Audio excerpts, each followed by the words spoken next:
So I found that sometimes like the word leader, especially for females or young females, is a little bit of a scary word. And I've definitely had them look at me and they're like, I'm not a leader, right? I don't have anybody reporting to me. This is not what I do, right? But I believe that the reality is that all of us are leaders in some aspect of our life, and that we all have the ability to make a difference in the world by leading the people around us, regardless of our role or title or position. It really boils down to influence. And what we're learning this year is how do we build influence with people in different areas of our lives, right?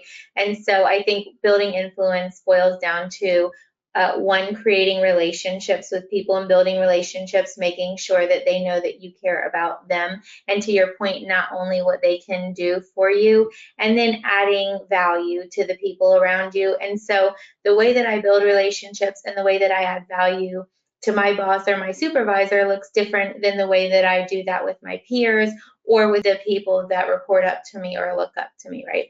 And so, as a leader in your industry, what do you think is the most important quality for a successful leader?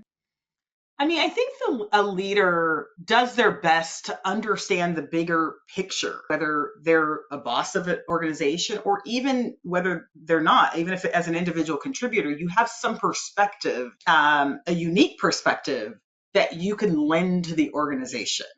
And so I think to me, being a leader is having some level of vision, no matter where you're at, Mm-hmm. and that you can use, as you mentioned, to add value to the organization. I remember being very entry level, and I could see things at my level that my boss couldn't see because they were too removed from it. Mhm. And my job was to either bubble that up or to take action on that and to come up with some solutions to improve the situation. But I think we all have that opportunity to use our unique perspectives, our places within the organization to absolutely give back. And then you talk about from an influence standpoint, we all have a story, we all have a unique perspective where we can give back. I think about WOCAN. Until we started WOCAN a couple of years ago, I was just kind of navigating automotive on my own, not really understanding how powerful my own story was. I know it's kind of hard to believe, but like, I really didn't. I was just putting my head down and getting my work done. And as I started talking about my story, or as I started connecting with other women, they were asking me questions. I realized that, wow, like there's a need for this network, Mhm. more of a need than I ever gave it credit for. We all have that opportunity to give back, whether it be creating a network or whether it be connecting with people within the organization so that we can use our own stories, our own perspectives to give back.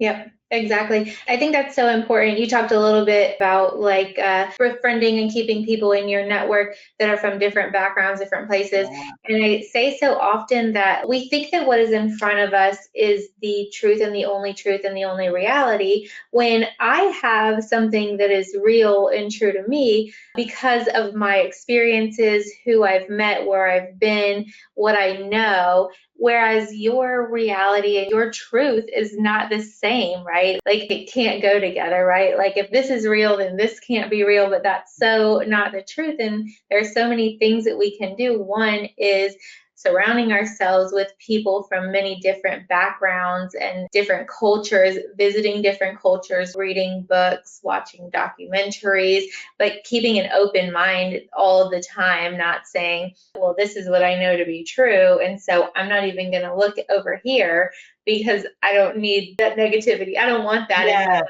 That's not my reality, right? And so I think that as we go through life, that's super important to remember. Yeah.